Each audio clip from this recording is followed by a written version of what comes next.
इस पुरानी कहावत के बारे में सोचिए कि दिमाग एक बेहतरीन सेवक है लेकिन एक भयानक स्वामी है। यह कई अन्य कहावतों की तरह फालतू और नीरस लग सकता है, लेकिन वास्तव में एक महान और भयानक सत्य को व्यक्त करता है। यह बिल्कुल भी संयोग नहीं है कि वयस्क जो अग्नि अस्त्रों मतलब पिस्टल या फिर गन से आत्महत्या करते हैं वे लगभग हमेशा खुद को सिर में गोली मारते हैं, बल्कि वे भयानक मालिक को गोली मारते हैं। और सच्चाई यह है कि इनमें से ज़्यादातर मौतें वास्तव में ट्रिगर दबने से बहुत पहले ही हो चुकी होती हैं। यह शब्द डेविड फॉस्टर वॉलेस की है, जो उन्होंने 2005 में अपनी मौत से सिर्फ 3 साल पहले केनियन कॉलेज के ग्रेजुएशन सेरेमनी में दिया था।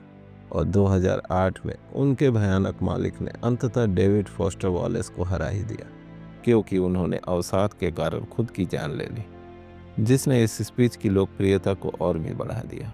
क्योंकि लोग ये जानना चाहते थे कि जो इंसान यह जानता था कि हमारा दिमाग एक दो-धारी तलवार है जिससे हम अपना बचाव भी कर सकते हैं और खुद की जान भी ले सकते हैं, लेकिन फिर भी वह उस भयानक मालिक को हरा नहीं पाए। तो क्या वह भयानक मालिक कितना भयानक है? और क्या जिस दिमाग को हम अपना सेवक मानते हैं वह हमारा मालिक भी बन सकता है? और अगर हाँ, तो फिर हम इससे निपटे कैसे? हमारा दिमाग अनगिनत न्यूरोट्रांसमीटर से बना हुआ एक रहस्यमय संरचना है, जिसमें लगभग दिन भर में 6000 से अधिक विचार उत्पन्न होते हैं। और क्या आप जानते हैं कि उन 6000 विचारों में से 80% विचार नेगेटिव थॉट्स होते हैं, मतलब 4800 विचार। और इससे आप खुद समझ सकते हैं कि हमारे ऊपर उस भयानक मालिक का कितना कंट्रोल है। और यही बात फोस्टर वॉलेस ने अपनी स्पीच में कही थी कि हमारे पास यह चुनने की शक्ति है कि हम अपने आसपास की दुनिया को कैसे देखते हैं और उस पर कैसे प्रतिक्रिया करते हैं। हम या तो अपनी डिफ़ॉल्ट सेटिंग के गुलाम हो सकते हैं, जो कि सेल्फ सेंटर्ड, जजमेंटल, नेगेटिव और बोरिंग है, या हम अपने विचारों और भावनाओं के प्रति जागरूक हो सकते हैं और चीज़ों को अलग तरीके से देखने का विकल्प चुन सकते हैं। क्योंकि कोई इंसान किसी सिचुएशन पर क्या सोचता है यह उसके सोच पर निर्भर करता है, यह उसके विवेक पर निर्भर करता है। क्योंकि हर सिचुएशन के कुछ अच्छे और कुछ बुरे पहलू होते हैं। जैसे आपकी हार बेशक आपको पीछे ढकेल सकती है या वहीं रख सकती है, लेकिन उसका दूसरा पहलू है कि वह आपको ज़िंदगी का एक सबक भी सिखाती है। आपके जीवन का दुख आपको बेइंतहा दर्द से भर देता है, लेकिन वह आपके जीवन जीने के इम्यून सिस्टम को मजबूत भी बनाता है। आपका ब्रेकअप आपका दिल तोड़ता है, आपको दर्द देता है, लेकिन उस इंसान से बचा भी लेता है जो शायद आपको आगे चलकर और दुख देता है, या उस रिश्ते से बचा लेता है जिसमें अब कोई गर्माहट नहीं बची है। और यहीं पर आपका भयानक मालिक आपके साथ खेलता है। वह आपको आगे की तरफ सोचने ही नहीं देता, वह आपको रोशनी की तरफ देखने ही नहीं देता। वह आपके अकेलेपन के लिए आप ही को जिम्मेदार ठहराता है। वह आपकी हार के लिए आप ही की गलती निकालता है। वह आपके सामने दूसरे अल्टरनेटिव्स को बंद कर देता है और आपको सिर्फ नाकामी, अवसाद और मौत का रास्ता दिखाता है, जो हो सकता है फोस्टर वेलेस के केस में भी हुआ हो और ना जाने कल मैं भी उसका शिकार बन जाऊं।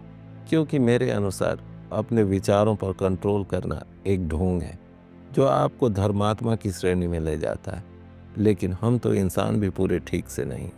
और जब अकेलापन, दर्द और नाकामी हमें चारों तरफ से घेर लेती तो अच्छों को भी समझ में नहीं आता कि क्या करें।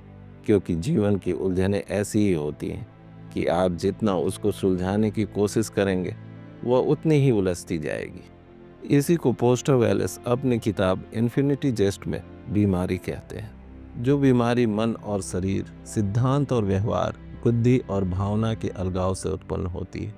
यह बीमारी उस द्वंद्व से उत्पन्न होती है जो हम खुद से ही लड़े जा रहे हैं।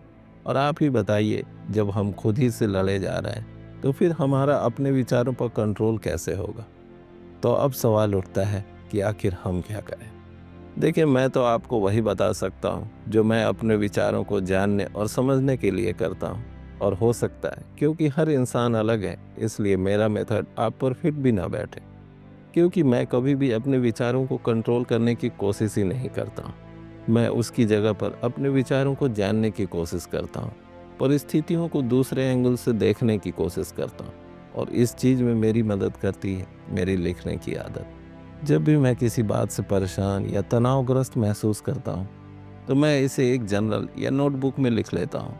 लिखने से मुझे अपने विचारों और भावनाओं को समझने में मदद मिलती है और इससे मुझे नियंत्रण और स्पष्टता का एहसास होता है, क्योंकि मुझे इतना तो समझ में आ गया है कि मैं चाहे जितनी भी कोशिश कर लूँ, ना तो मैं जान सकता हूँ या फिर ना तो कंट्रोल कर सकता हूँ कि मेरे साथ कल क्या होने वाला है। मैं सिर्फ इतना कर सकता हूँ कि कल जो चीज़ ज़िंदगी से मुझे मिलेगी उसे हंस के या रो के, गा कर या चिल्ला कर उसको काटना ही है, बिना उसके रिजल्ट के बारे में सोचे हो, क्योंकि यह भी मेरे बस में नहीं। Thank you and best of luck.